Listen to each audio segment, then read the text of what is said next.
సింహాచలంలో road విస్తరణకు సంబంధించిన టీడీఆర్ల వ్యవహారం ఇప్పుడు రాజకీయ దుమారం రేపుతుంది. నిన్న మొన్నటి వరకు వైఎస్ఆర్సీపీపై దీని వ్యవహారం ఒక రకంగా ఇబ్బందికరంగా ఉంటే ఇప్పుడు తాజాగా చూసుకుంటే కూటమి ప్రభుత్వంలోని టీడీపీపై దీని వివాదం ఇప్పుడు పైకి వచ్చింది. వాస్తవానికి చూసుకుంటే వైఎస్ఆర్సీపీ ప్రభుత్వ హయాంలో సింహాచలంలో మనం ఉన్న ఈ గోశాల నుంచి అడంవరం వరకు రోడ్డు విస్తరణ చేశారు.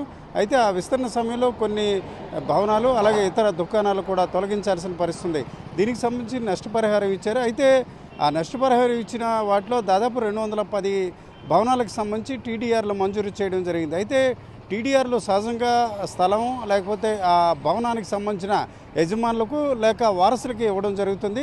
అయితే ఇక్కడ భిన్నంగా చూసుకుంటే ఆ స్థలం కానీ యజమానులకు కానీ ఆ భవనానికి సంబంధించిన ఎలాంటి డాక్యుమెంట్లు లేని వారికి కూడా టీడీఆర్లు ఇచ్చారు.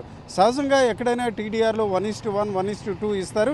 అయితే ఇక్కడ రోడ్డు విస్తరణకు సంబంధించిన టీడీఆర్లు మాత్రం 1:4 ఇచ్చారు. అయితే నిజంగా బాధితులు ఎవరైతే అడవరం ముఖ్యంగా సింహాచలం దేవస్థానానికి నమ్ముకొని జీవనం కొనసాగిస్తున్న వారికి ఖచ్చితంగా కొంత టీడీఆర్ అదనంగా ఇచ్చినప్పటికీ నష్టం లేని పరిస్థితి.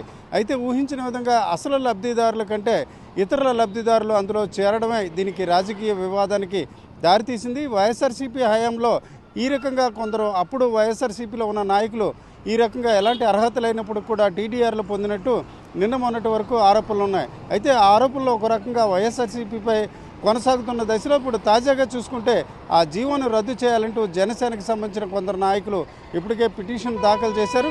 ఇది విచారణ ఇలా ఉంటుండగా ఈ ప్రాంతానికి చెందిన ఎమ్మెల్యే గంటా శ్రీనివాసరావు మాత్రం యథావిధిగా జీవోను అమలు చేస్తూ టీడీఆర్లు ఇవ్వాలని తాజాగా చెప్పడం ఒక వివాదానికి దారితీసిన పరిస్థితి.